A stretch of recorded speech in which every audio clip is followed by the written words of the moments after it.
Assalamu alaikum everyone. Today we are going to discuss about quantitative inheritance. First of all, we should know that what is inheritance. Basically, inheritance जो होती है that is controlled by genes, जिसकी वजह से जो है traits जो हैं वो express होते हैं किसी भी जीनोटाइप में, किसी भी फिनोटाइप में अपना वो एक्सप्रेशन जो है वो शो करते हैं।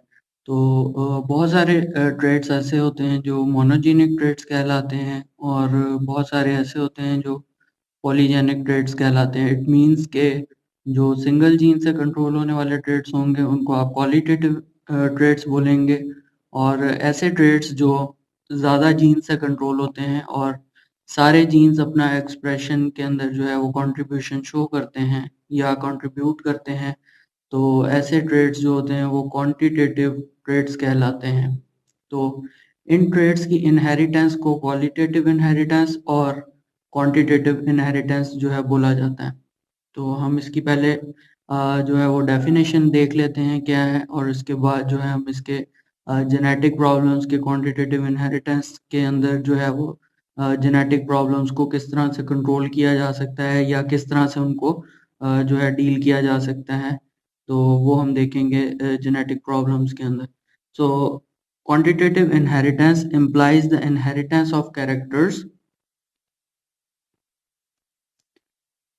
whose expression in the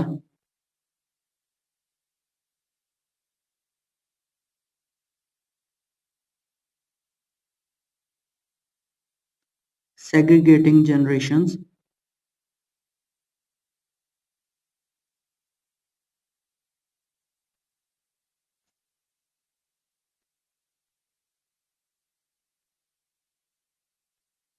is found to be continuous.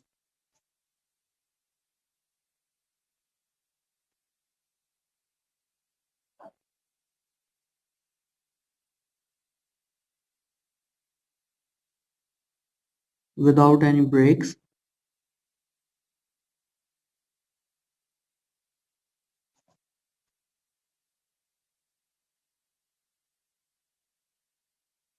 Unlike a qualitative character,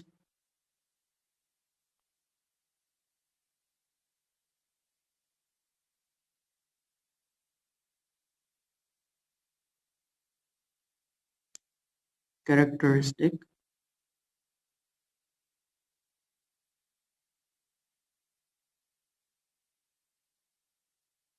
for genetic analysis,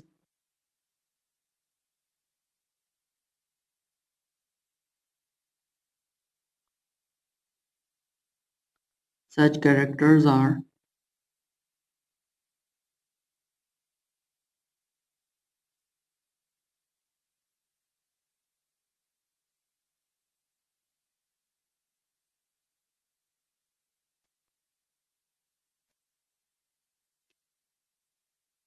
measured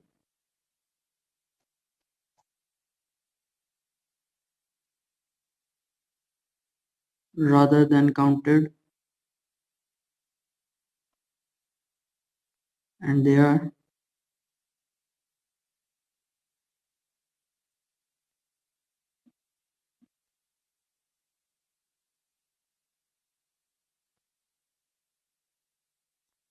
highly susceptible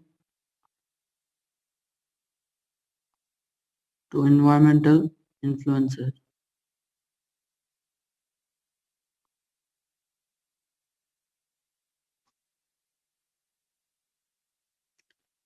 अगर हम इसको देखें कि क्वांटिटेटिव इनहेरिटेंस क्या चीज़ है, तो basically it is the inheritance of characteristics whose expression in segregating generation is found to be continuous. It means कि आप इसको डिस्क्रीट क्लासेस के अंदर, unlike to that of qualitative traits, आप इसको जो है डिस्क्रीट क्लासेस के अंदर कैटेगराइज नहीं कर सकते। तो इसका जो एक्सप्रेशन होगा दैट वुड बी कंटिन्यूअस, और इसको आप मेजर कर सकते हैं, काउंट नहीं कर सकते। ठीक है, without any breaks, unlike a qualitative characteristic for genetic analysis, such characters are measured rather than counted, and they are highly susceptible to environmental influences. क्योंकि ऐसे ट्रेड्स जो हैं वो काफ़ी जीन्स से कंट्रोल होते हैं, तो अगर नंबर ऑफ जीन्स जो हैं उसके अंदर ज़्यादा हो जाएंगे तो नंबर ऑफ जीन्स ज़्यादा होने की वजह से उसके अंदर एनवायरनमेंट का जो इफ़ेक्ट है वो ज़्यादा एक्सप्रेस होगा।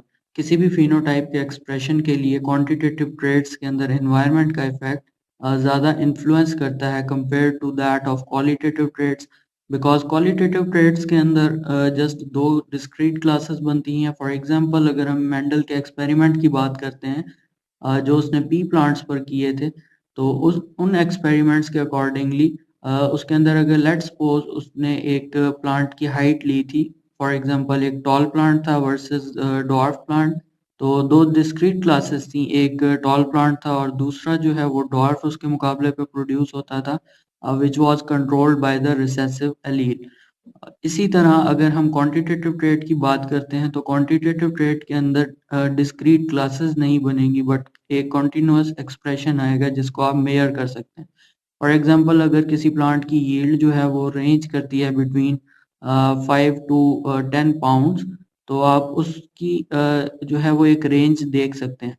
जितने ज़्यादा उसके अंदर जीन्स इन्वॉल्व होते जाएंगे जो उसको कंट्रोल करते हैं, वो एक्सप्रेशन मैक्सिमम अपना देता जाएगा, और जितने उसके अंदर एक्सप्रेशन को कंट्रोल करने के लिए जीन्स कम होते जाएंगे तो वो अपना एक्सप्रेशन कम करता जाएगा।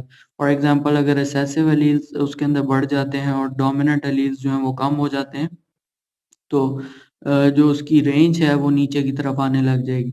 तो जितने एलील्स उसमें डोमिनेंट ज़्यादा होंगे उतनी ज़्यादा एक्सप्रेशन स्ट्रॉन्ग होगा, जितने एलील्स डोमिनेंट कम होंगे उतना एक्सप्रेशन जो है वो उसका कम होगा।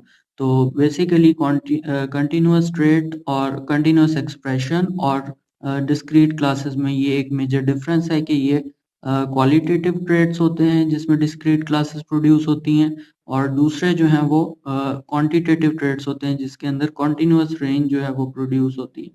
तो हमने इसको जो है यहाँ पर डिफाइन कर लिया, एक्सप्लेन कर दिया। अब हम अपने न्यूमेरिकल की तरफ बढ़ते हैं, जेनेटिक प्रॉब्लम की तरफ।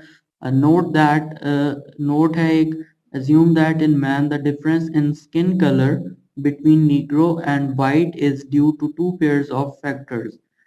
तो ये बताया गया है कि दो फैक्टर्स के पेयर्स हैं, यानी दो जीन पेयर्स हैं, ये डिफरेंस प्रोड्यूस करते हैं between in the skin colour between negro and white, that capital B is black. It means कि अगर आपके पास चार डोमिनेंट एलील्स आते हैं तो ब्लैक एक्सप्रेशन आएगा स्किन कलर का, या नीग्रो एक्सप्रेशन होगा। और अगर ये सारे के सारे एलील्स जो हैं वो रिसेसिव हो जाते हैं, जैसे कि स्मॉल a स्मॉल b, तो वाइट कलर ऑफ स्किन जो है वो प्रोड्यूस होता है। अच्छा, due to two pairs of factors, any three of these factors, अगर इनमें से कोई से तीन फैक्टर के जो मेंबर्स हैं, दीज फैक्टर के कोई से भी तीन मेंबर्स अगर होंगे तो वो डार्क स्किन प्रोड्यूस करेंगे।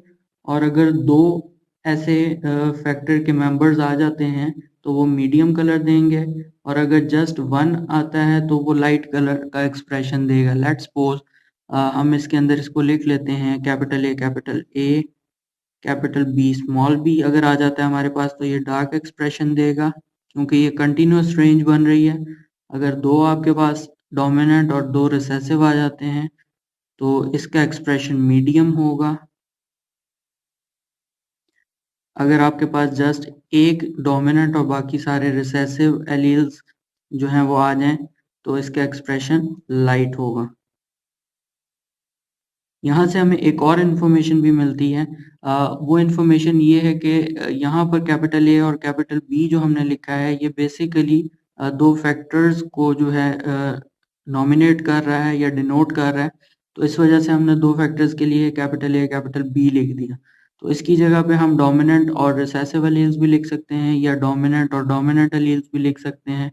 तो जितने इसके अंदर डोमिनेंट एलील्स होंगे, लेट्स सपोज इसकी अगर हम बात कर रहे हैं capital A capital B and small b, तो ये एक्सप्रेशन इसका डार्क प्रोड्यूस होगा। ये इसके अलावा भी डार्क प्रोड्यूस हो सकता है। लेट्स सपोज आपके पास capital A small A capital B है, तब भी डार्क एक्सप्रेशन प्रोड्यूस होगा।